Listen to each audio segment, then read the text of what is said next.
Get out now, before I throw you out myself." The security guard's hand closes on Will Smith's shoulder and shoves him toward the revolving doors hard enough to make him stumble.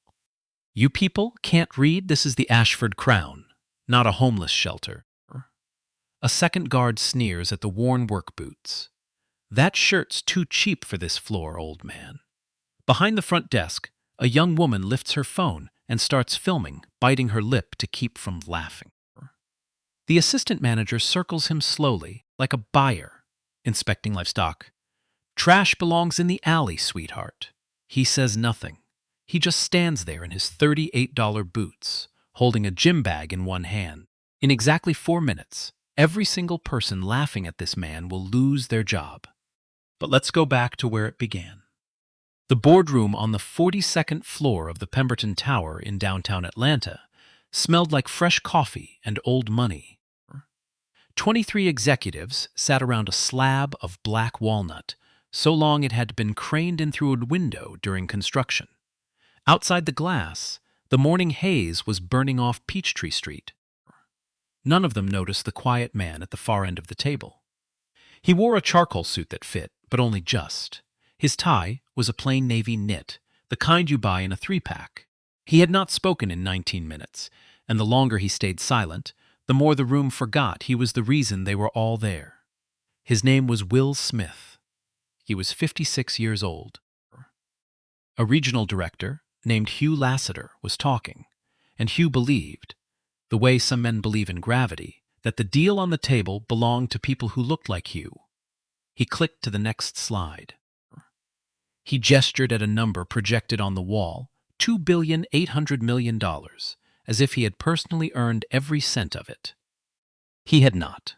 Will Smith founded Meridian Crest Capital 31 years ago with $11,000 and a folding desk above a tire shop on Memorial Drive. He now controlled $4.1 billion in assets. He owned the paychecks of 9,400 people. And he still drove a 2009 Ford F-150 with a cracked taillight and 210,000 miles on it. This was not an accident. This was a discipline.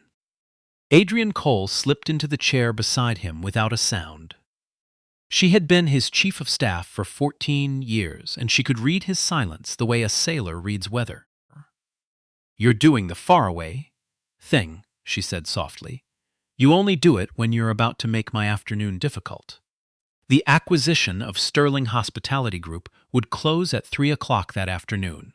51 luxury properties across the South, the crown jewel right here in Atlanta. Every executive assumed the buyer was a faceless fund. The face was at the end of the table, drinking black coffee from a paper cup he had brought himself. What worried Will was never the numbers. It was a memory he carried like a stone in his coat pocket. Atlanta, 1981. His father, Elijah Smith, had carried other men's luggage at a grand downtown hotel for 31 years. One December evening, a guest in a camel hair coat decided Elijah had been too slow bringing the car around in the cold. The man threw the dollar bills at Elijah's chest instead of handing them over, and they fluttered down into the slush at the curb.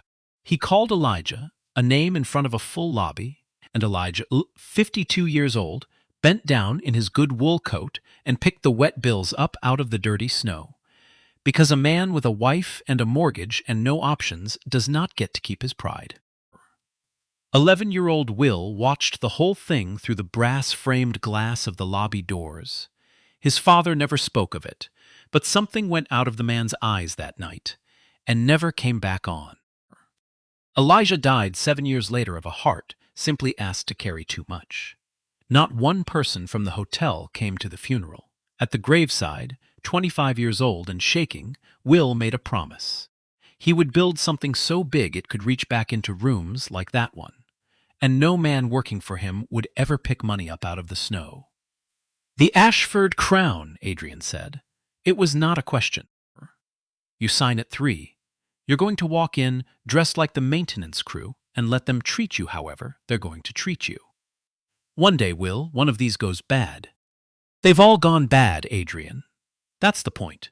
In the bed of his truck, under a blue tarp, was a gym bag, A gray polo washed soft as paper, faded khakis, the Walmart work boots, and zipped into the inner pocket, the one piece of metal he never traveled without. I don't buy a property until I know how the people inside treat someone they think can't do anything for them. The numbers tell me what a hotel earns. This tells me what it is. He got into the truck. Bring the closing documents, he said. And when I call you, and I will call you, don't bring backup. Bring the truth. The Ashford Crown rose 22 stories above the corner of West Paces, Ferry and Peachtree in Buckhead, all limestone and brass, and a doorman in a long gray coat. Will parked the truck 3 blocks away, on a side street where the meters still took quarters. He fed the meter 4 of them, enough for 2 hours, though he doubted he would need that long. He walked the 3 blocks in the thin October sun, gym bag over one shoulder, and a man in a tailored topcoat stepped wide around him on the sidewalk, the way you step around a puddle. Will noticed. He always noticed. He had spent 45 years noticing. At 12:47 in the afternoon, he pushed through the revolving doors of the Ashford Crown. The lobby opened up around him like the inside of a jewelry box. A chandelier the size of a small car, marble floors polished to black glass, the smell of lilies and furniture wax and money. A pianist in the corner played something soft and expensive. 4 staff members turned at the sound of his boots on the marble. They saw the gray polo. They saw the salt-stained boots. They saw a 56-year-old black man alone with a worn gym bag, and in the space of 2 seconds, they decided. Behind the concierge desk stood a young man named Trevor Hollis in a navy suit cut close to his frame. His jaw tightened the instant he saw Will. He turned his back loudly and busied himself with a stack of envelopes that did not need busying. "Good afternoon," Will said. His voice was low and even. "I'd like to check in. Reservation under W. Smith." Trevor did not turn around. He let 10 seconds pass, then 20. Then he glanced over his shoulder with his nose slightly wrinkled, as if something nearby had gone bad. "Deliveries are around the back, sir. Service entrance is on the east side of the building, off the alley. I'm not making a delivery. I'm a guest." Trevor finally faced him, and a small, practiced smile moved across his mouth without touching his eyes. He let his gaze travel down the gray polo to the boots and back up. "A guest," he repeated. "Sir, our rooms start at $1,100 a night. I think you might be looking for a different sort of establishment." At the front desk, a young woman named Bianca Reed had already lifted her phone below the counter's edge. She tilted it to frame the worn boots first, then tilted up to catch the soft collar of the polo. She bit her lip. Her thumbs flew over the screen, and she dropped the clip into a staff group chat labeled, in her contacts, "The Floor." "Y'all," maintenance walked into the lobby and asked to check in, she typed. The replies lit up within seconds. "No way. Is that a Goodwill polo? Where is security?" Will heard the phones buzzing across the marble. He saw the angle of Bianca's wrist. He said nothing. He set the gym bag down gently beside his boot, the way a man sets down something he respects. "The reservation was confirmed this morning," he said. "Prepaid. 3 nights. Bianca made a show of typing, frowning at her screen, clicking around, then producing a small click with her tongue. Yeah, I'm not finding anything under that name, sir." "You sure you booked with us?" "I'm sure. Do you have a card on file?" Will cheeked into his pocket and laid a matte black American Express Centurion card on the marble. The kind of card with no spending limit. The kind that costs $10,000 a year just to carry. Bianca picked it up, turned it over once, and laughed out loud. "Sir, this is a fake. Where'd you get this?" She held it up to show Trevor, who snorted into his fist. "Run it," Will said quietly. "Please, I'm not running a counterfeit card. Do you have a real one?" He produced a Georgia driver's license. She barely looked at it before sliding it back across the counter with one fingernail. Behind Will, 2 well-dressed guests had formed a polite line, a silver-haired couple in matching quilted vests. Bianca waved them forward with a wide, warm smile that she had not once offered him. "Welcome to the Ashford Crown." The couple was processed in under 90 seconds. Keys handed over. A bellman summoned with a snap. Enjoy your stay. Will watched, silent, and stepped 2 paces to the side without being asked, because he already knew what asking would cost him. Here is the thing about Will Smith. He had spent 45 years learning not to react. He knew, the way he knew his own heartbeat, that the second a black man raised his voice in a room like this, the room would rewrite the story. He would become angry. He would become a threat. He would become the villain in his own humiliation. So he stayed quiet. He stayed still. And he remembered every single face. A young bellman named Marcus Webb rolled an empty luggage cart past the desk and slowed. He had been watching the whole thing from near the elevators, and something in his young face had gone tight and uneasy. He caught Will's eye for half a second. He didn't laugh. He gave the smallest nod, an apology with no words attached to it, the only kind he could afford to give in front of his bosses. Will returned it. He filed Marcus away too, but in a different drawer than the rest. "Sir," Trevor said, coming around the desk now, emboldened, "I'm going to have to ask you to move along. You're making our guests uncomfortable." An elderly woman in a camel coat had risen from a velvet bench near the window. Her name was Eleanor Pope. She was 72 years old, and her knuckles were white on the clasp of her handbag. She had seen this exact thing before, a long time ago, in a different city. She knew precisely what it was. She took one step forward, her mouth opening, and that was the moment a fresh voice cut across the lobby, crisp and sweet and cold as spoiled milk. "Trevor, what on earth is going on out here?" Whitney Vance crossed the lobby with the unhurried confidence of a woman who has never once been told no. She was 41, blonde hair pulled into a chignon so tight it lifted her eyebrows, a black pencil skirt, a clipboard tucked under one arm like a weapon she had learned to use. She stopped in front of Will, and then she did something unforgivable. She circled him, slowly, the way a buyer walks around a horse before deciding whether to bid. She took in the soft gray collar, the faded knee of the khakis, the salt-stained boots, and when she came back around to his face, she clicked her tongue and tilted her head with an expression of pure, weaponized sympathy. "Oh," she said. "Oh, honey. Okay, let me help you out here." "I'd like to speak with the general manager," Will said. "I'm sure you would, sweetheart," she smiled. "But first we have a little situation to handle." She reached out and pinched the hem of his sleeve between 2 manicured fingers, rubbing the fabric like a tailor pricing cloth. "This is a Hanes, isn't it? The 3-pack? My pool guy wears the exact same one. And those boots, those are work boots. We don't really do work boots on this floor, honey." A few of the watching guests chuckled. Trevor snorted. Bianca was still filming. Will drew one slow, quiet breath. "My reservation was prepaid. I'd simply like the manager to confirm it." Whitney's smile never moved, but her eyes went flat. "Here's our policy for guests we can't verify, sweetie. We search any bags brought into the lobby. Security purposes. So why don't you go ahead and open that little bag of yours and show us what's inside? That is not hotel policy. It is today." She turned her head a half-inch toward the desk. "Bianca, be a dear and call Dale down." Eleanor Pope had heard enough. The 72-year-old woman stepped forward off the velvet bench, her handbag swinging on her arm. Excuse me, young lady. I have been sitting right here for 20 minutes, and I have watched you treat this gentleman like a criminal for the crime of wearing a comfortable shirt. It is shameful. It is absolutely shameful." Whitney turned on her with the same dripping smile. "Ma'am, this doesn't concern you. Please, enjoy your stay. I most certainly will not." Will caught Eleanor's eye and very gently shook his head. Not now, not for him. Eleanor's eyes filled, but she understood something in his stillness, and she sat back down on the bench. Then she did the only thing she could do.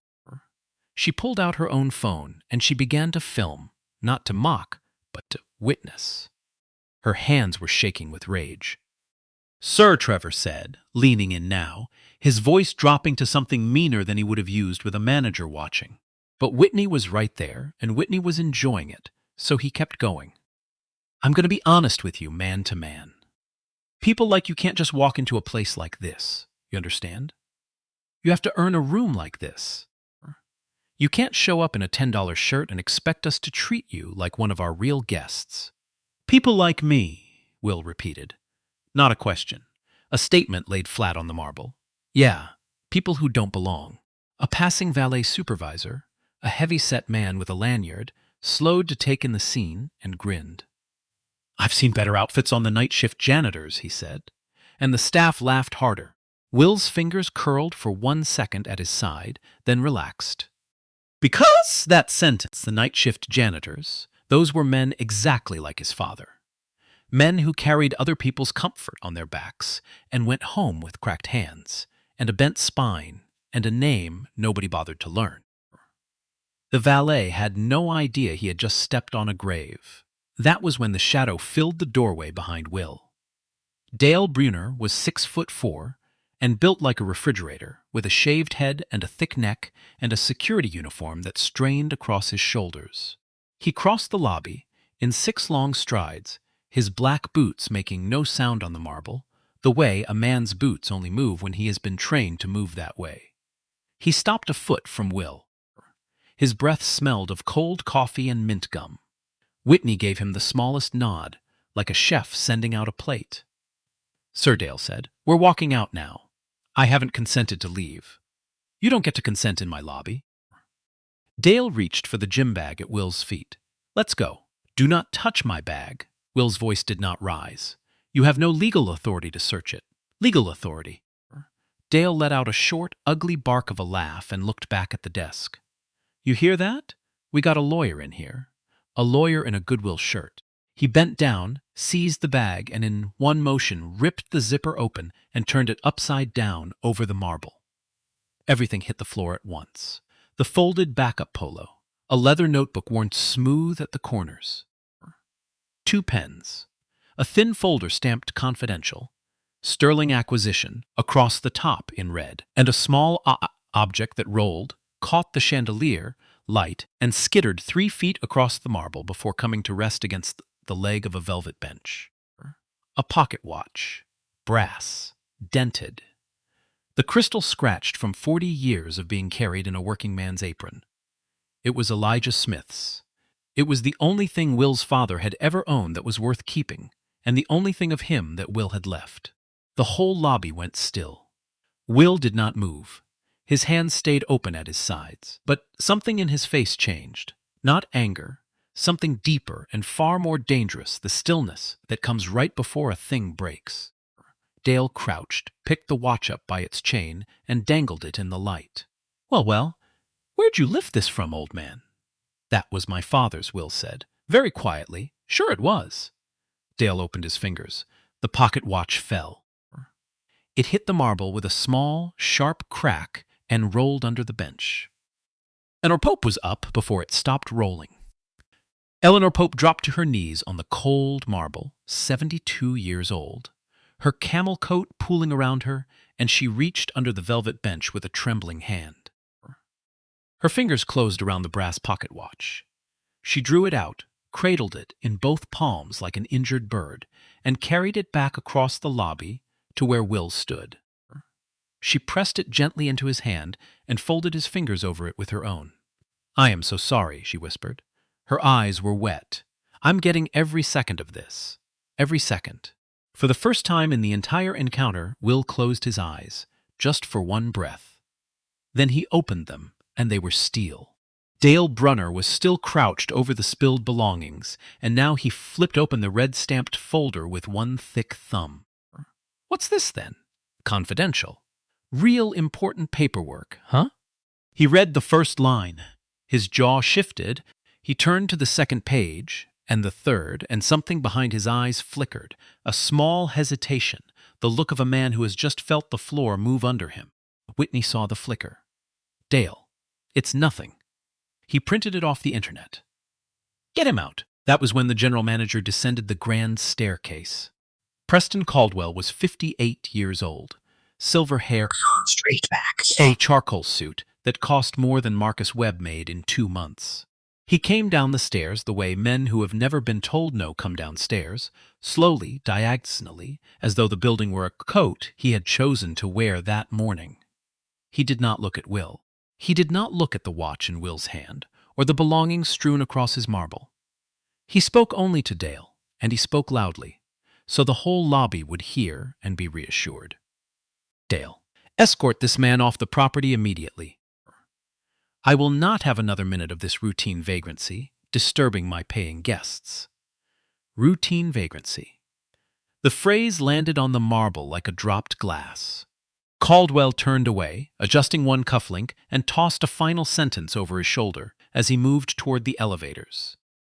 Honestly, some people simply don't understand what private property means, or basic standards of dress.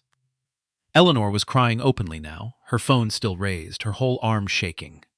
Then Dale's grip closed on Will's shoulder, and he gave a short, contemptuous shove. Not hard enough to put him down, just hard enough to move him, hard enough to say, "You are a thing I can move." Will stumbled half a step. His boot squeaked once on the polished stone. The lobby gasped. Eleanor cried out. A businessman by the window looked up, then looked back down at his phone. The way a man does when he has decided that what is happening is not his to fix. And here is the thing. Will Smith still had not raised his voice. Not once in 17 minutes. Because he knew something none of these people knew yet. He was the one holding the detonator. He reached into his pocket, slowly, so the watching guard would not mistake the motion, and pulled out his phone. An older model, the screen cracked in one corner. He dialed a single number. Adrian Cole picked up on the first ring. He said 6 words, "Adrian, bring the papers." Front lobby, then he hung up. Dale scoffed. "Oh, he's calling somebody."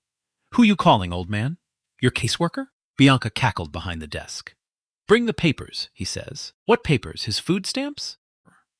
Trevor doubled over. Will slid the phone back into his pocket. Then he turned, slowly, and looked across the marble to where Preston Caldwell had paused at the elevator bank, one hand resting on the brushed steel doorframe, watching the show with the faint amusement of a man enjoying his own dominion. Will spoke clearly, loud enough to carry across the whole lobby. "Mr. Caldwell, you might want to stay." Caldwell turned, eyebrows rising. "I beg your pardon? I said you might want to stay. You're going to want to witness the next 4 minutes." Caldwell laughed, a rich and confident sound, and glanced at his watch. "Sir, I don't know who you imagine you are, but I have a 3 o'clock meeting that is rather more important than whatever this is." "Your 3 o'clock meeting is with me, Mr. Caldwell." The lobby went absolutely silent. Even the pianist lifted his hands from the keys. For one full moment, the only sound the Ashford Crown was the hum of the air conditioning and the faint electronic buzz of 6 different phones still recording. Caldwell's smile did something strange. It locked. It froze in place while the rest of his face tried to decide what to do with it. "I'm sorry you're 3 o'clock, Will said. "The penthouse boardroom. The Sterling Hospitality acquisition. $2,800,000,000.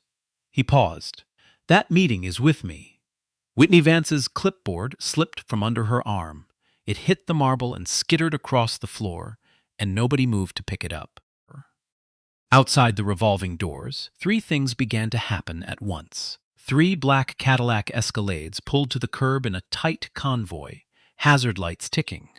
A reporter named Russell Hartman, arriving early for an unrelated interview, saw the commotion through the lobby glass and began to walk faster. And a tall woman in a navy suit, carrying a thick leather portfolio with the calm of someone who had done this 100 times, pushed through the revolving door. Adrian Cole had arrived, and she was not alone. Adrian Cole walked into the lobby like she owned it.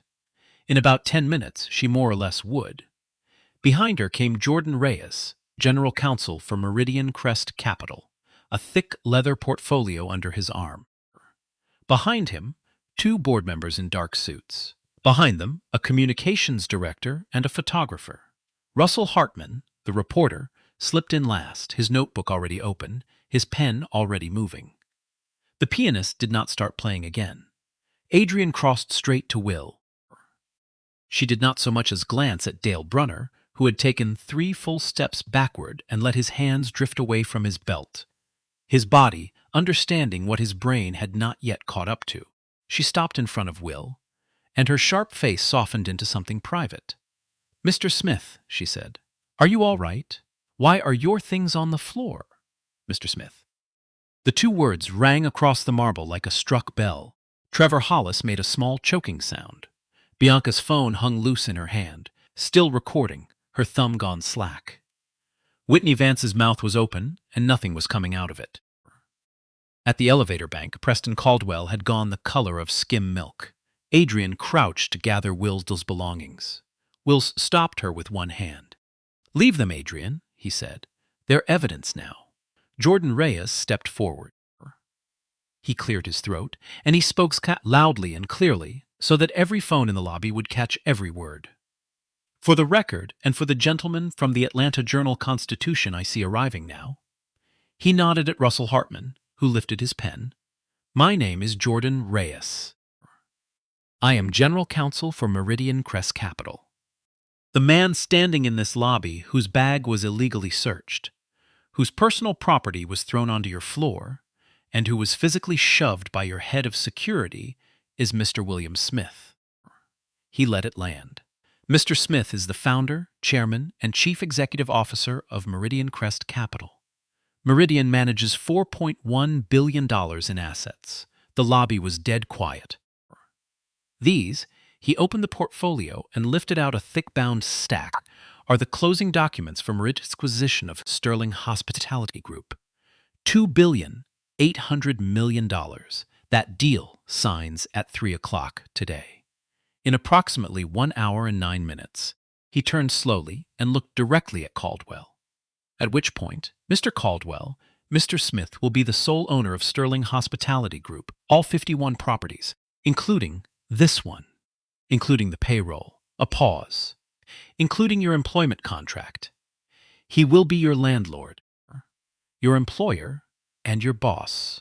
The sound that came out of the lobby was not a gasp. It was smaller and worse, a collective sucking in of breath, the sound a room makes when it has been punched. Bianca's phone slipped from her fingers and hit the marble. The screen cracked straight across. She did not pick it up. Trevor took 3 steps backward, and his calf struck a tall ceramic urn. It wobbled, tipped, and shattered into a dozen pieces against the floor. Nobody looked at it. Whitney was whispering, "Oh my God, oh my God, oh my God," with no air behind the words. Will finally spoke. His voice was not loud. It did not need to be. "I walked into this lobby 19 minutes ago," he said. He moved to the front desk, and the staff parted around him like water. He turned the computer monitor toward the room and angled it so Russell Hartman could see the screen. W. Smith, Presidential Suite, checked in electronically at 5:38 this morning. Prepaid, 3 nights. His finger moved across the screen. And right here, a note entered at 6:02 in the morning by Bianca Reed. VIP guest, do not disturb. Bianca began to cry. "You knew," Will said. He looked at each of them in turn. "Every one of you. You saw me walk in. You looked at my shirt. You looked at my boots. You looked at my skin. And you decided." He bent down. He picked his father's pocket watch up off the marble, looked at it for 1 second, and pressed his thumb over the scratched crystal. Then he straightened.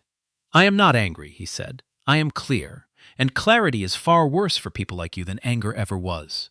He turned to Jordan Reyes. "Do it now." Jordan Reyes reached back into the portfolio and drew out 5 sealed envelopes. Each one had a different name printed across the front in clean black type. The lobby cameras caught every name as he lifted them into the light. He read the first, Preston Caldwell. General Manager. Caldwell's knees went soft. He put a hand flat against the wall to keep himself upright.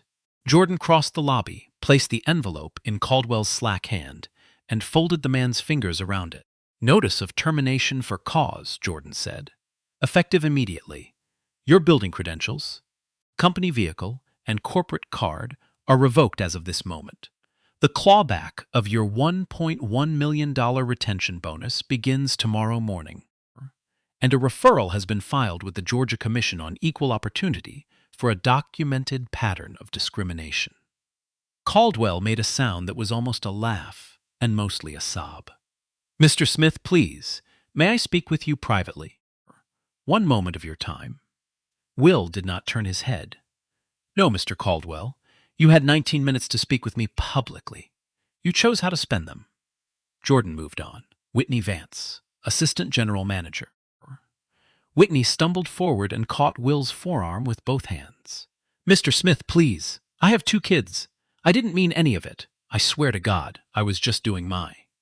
Will looked down at her hands, then at her face. He removed her fingers from his arm one at a time, gently, firmly, and returned her hand to her side the way you return a borrowed thing.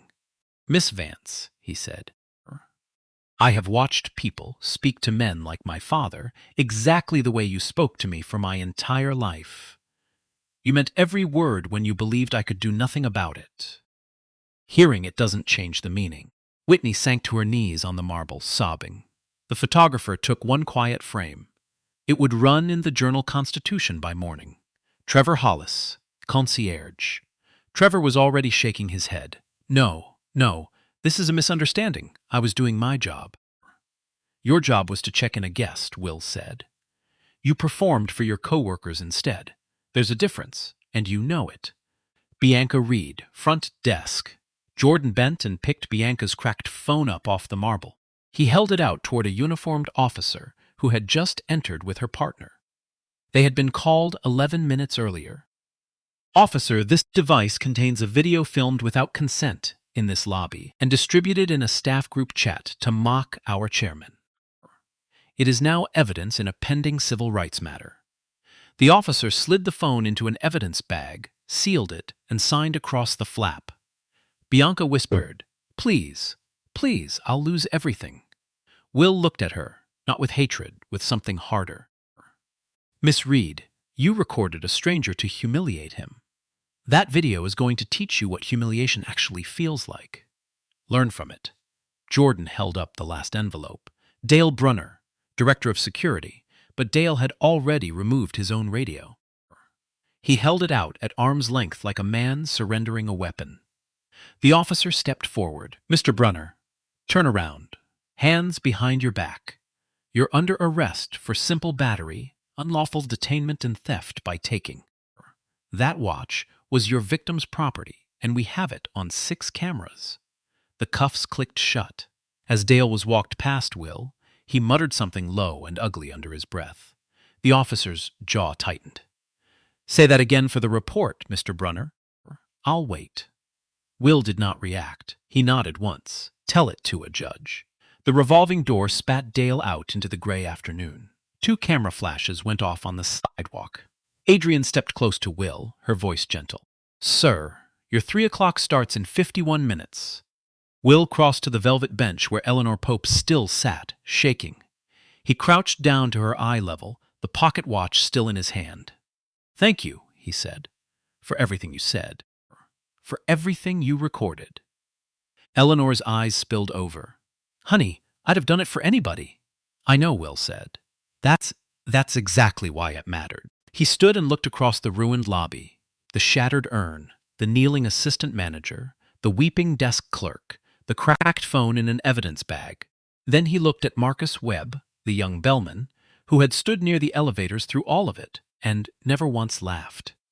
Marcus, Will said. He had read the name off the young man's brass tag 2 hours earlier and filed it in the careful drawer. Walk with me. Will Smith did not go up to the penthouse right away. He had 51 minutes, and he chose to spend the first of them in a small windowless office off the lobby, the duty manager's room, with a particle board desk and a calendar still turned to the wrong month. He asked Adrian to bring him 3 people, not for revenge. For the record, the first was a woman named Carla Whitfield. She came in slowly in a Greek housekeeping uniform, twisting a cleaning rag in both hands. She was 51 years old, and she had worked the Ashford Crown for 9 years until 14 months ago, When Preston Caldwell had fired her for theft she did not commit. A guest's missing bracelet that turned up 2 weeks later in the same guest's other suitcase. By then Carla was gone, her final check withheld. $27,400 in wrong termination wages she had never seen, an apartment lost, a daughter moved to a cousin's couch in Decatur. They made me sign a paper, Carla said. Her voice was steady, but the rag never stopped moving. Said if I talked about it, they'd fight my unemployment. So I didn't talk. Will listened to all of it without interrupting. When she finished, he said only, "You'll talk now. And it'll be on the record this time, with a lawyer of your choosing that we'll pay for." He slid a card across the particle board. "Your back wages are the first thing settled." Today, the second, was a man named Hector Salazar, a Marine veteran with a cane and a quiet way of holding still. He had come to the Ashford Crown bar 18 months ago in his service jacket to meet an old unit buddy, and Whitney Vance had refused to serve him, citing a dress code that did not exist, then had a guard walk him to the door in front of a full room. Hector had filed a complaint. It was settled for $900 and a non-disclosure agreement before it ever reached daylight. "I didn't take it for the money," Hector said. "I took it because I was tired." "You get tired of fighting to be treated like a person." "You won't be tired alone anymore," Will told him. The third was Marcus Webb. The young bellman stood in the doorway with his cap in both hands, 24 years old, and he didn't seem to know whether he was about to be thanked or fired. "Sir, I didn't say anything out there. When they were doing all that to you, I just stood there. I needed the job. My mom's on dialysis, and I needed the—" His voice cracked. "Marcus," Will said. "Sit down." He sat. "You didn't laugh," Will said. "You looked me in the eye and you nodded. Do you know how rare that is, in a room where laughing is the safe thing to do? You couldn't afford to be brave out loud. So you were brave the only way you could afford to be. I saw it. I file everything." He leaned forward. "Tell me about the culture in this building, the truth, not the version that protects anybody." And Marcus told him. The group chat, the nicknames, guests who didn't look right, the way the front desk competed over who could get rid of a wrong-looking person fastest. The 2 years of it. Caldwell's standing instruction to protect the brand of the lobby. Will listened, and Adrian wrote, and the small windowless room filled up with everything the marble out front had been built to hide. When Marcus was done, Will stood and put a hand on the young man's shoulder. "Thank you for the truth," he said. "It's the only thing in this building worth keeping." The story did not stay inside the Ashford Crown. Stories like that never do. By 6 o'clock that evening, Eleanor Pope's footage and Bianca Reed's own clip, leaked by a co-worker who did not want to go down with the ship, had collided online and become a single thing with a life of its own. The caption traveled faster than the video. Hotel staff mocked a man for dressing too cheap. 40 minutes later, he owned the building. By midnight, it had crossed 11 million views. By the next evening, the number was past 200 million, and 2 hashtags were trending side by side: Ashford Shame and $38 boots. Walmart sold out of that exact work boot across 3 states in a day and a half. The fallout for the people in the lobby was not personal. It was systemic, and it was permanent. Preston Caldwell's clawed-back retention bonus was only the beginning. The Georgia Commission on Equal Opportunity opened a formal review within 72 hours. Because Sterling Hospitality operated Aris Pot followed Ken across state lines, and that made it federal ground. Internal emails were subpoenaed. What came back was devastating. 2 years earlier, Caldwell had circulated a memo to his front-of-house team titled Lobby Aesthetic Standards. In the body, in writing, twice, he had instructed staff to screen for guests who fit the visual profile of the property. The phrase did not survive contact with daylight. 3 national hospitality associations permanently barred him from membership. He filed a wrongful termination suit of his own. It was dismissed in 81 days. His appeal was dismissed in 50 more. Whitney Vance's husband, a commercial real estate broker, left her inside the first news cycle. She found work eventually, stocking overnight shelves at a regional grocery chain in Marietta, where her shift manager, a black woman in her late 40s, treated her with unfailing professional kindness every single night. Whitney never said it out loud, but the kindness woke her at 3 in the morning, more often than cruelty ever could have. Trevor Hollis tried to relaunch himself as a hospitality lifestyle influencer. His debut video drew 31,000 dislikes in 4 hours, and he deleted the account before sunrise. Bianca Reed posted a tearful 14-minute apology. The top comment with 300,000 likes, read only, Cleaning Lady Number 4 says hi. A reference to the nickname the staff chat had given Carla Whitfield, which had surfaced in the leaked messages. The internet does not forget a nickname. Dale Brunner's prior record came up the moment the cuffs went on. 2 excessive force complaints from his contractor days, both quietly buried. The public backlash made any quiet plea impossible. He took a deal of 3 years and was ordered to pay $41,000 in restitution to Will Smith, which Will redirected, in full and on the same afternoon, to a fund for the family of a hotel porter who had died in a workplace fall in Birmingham 2 years before. A porter, as it happened, with cracked hands and a bent back, and a name almost nobody had bothered to learn. The civil suits stacked up after that. Meridian Crest funded 6 separate cases brought by former Ashford guests, whose complaints had been buried under non-disclosure agreements. Hector Salazar's among them. The combined settlement reached $14.2 million. Will personally match that figure out of his own pocket and put all of it into a new foundation. He chose the name himself, the Elijah Smith Dignity Fund, for workers in service and hospitality facing discrimination based on appearance, race, or class, legal support, back wages, and a phone number that a tired person could actually call.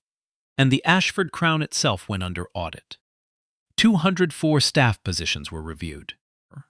9 were terminated for documented cause.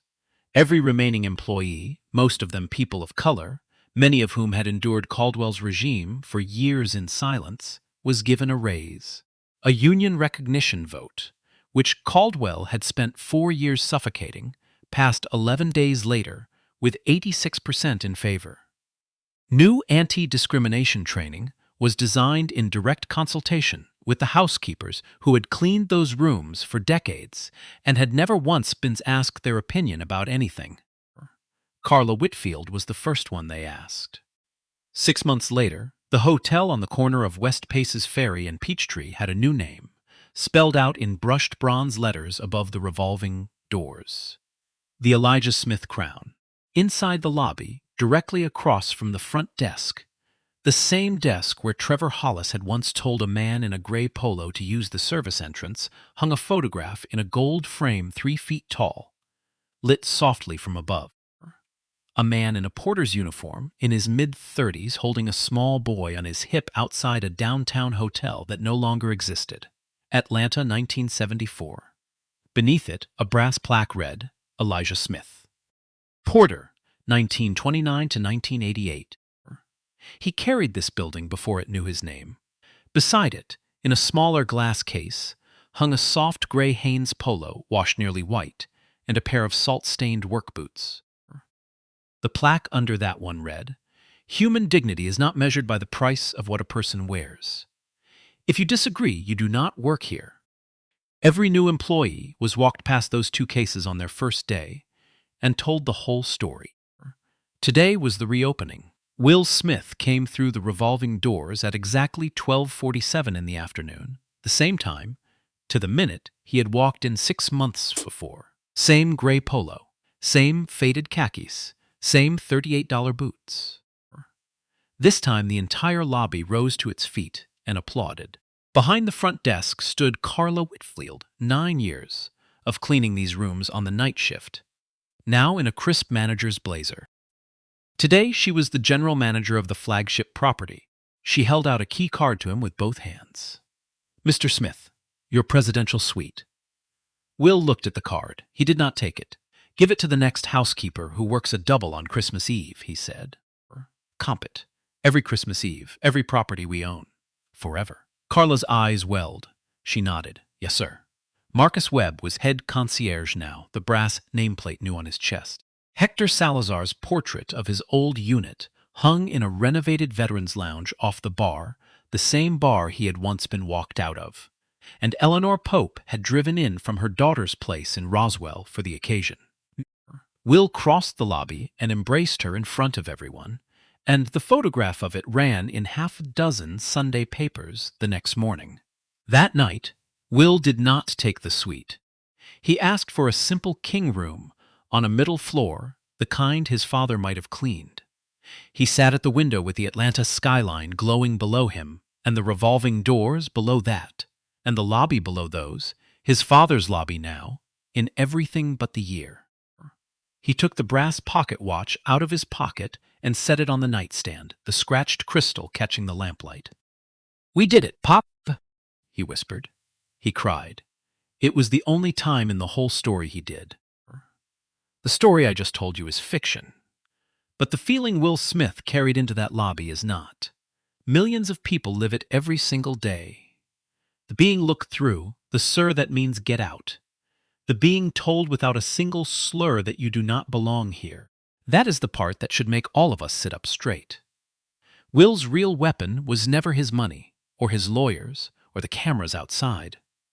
His real weapon was that for 45 years he refused to become the thing the world kept trying to make him. He stayed calm. He stayed kind. He stayed prepared. And when the moment came, the truth did the rest. The lesson is not be rich enough to buy the building. The lesson is treat every single person who walks through the door as if they might be the one who owns it, because one day they might be. And even if they never are, they deserved it anyway. Every single one. Every father picking dollar bills up out of the snow deserved it. If this story reminded you that dignity is not something you earn by the clothes you wear or the title behind your name, share it with someone who needs to hear it today. Every person you dismiss, every worker you overlook, every human being you treat as invisible carries a world you have never seen. Will Smith, or whoever you met in this story, is a reminder. Humility is not weakness. It is the mark of someone who has nothing left to prove. Like this video, subscribe to our channel, and turn on notifications, because the next story might change the way you see someone tomorrow. We'll see you then.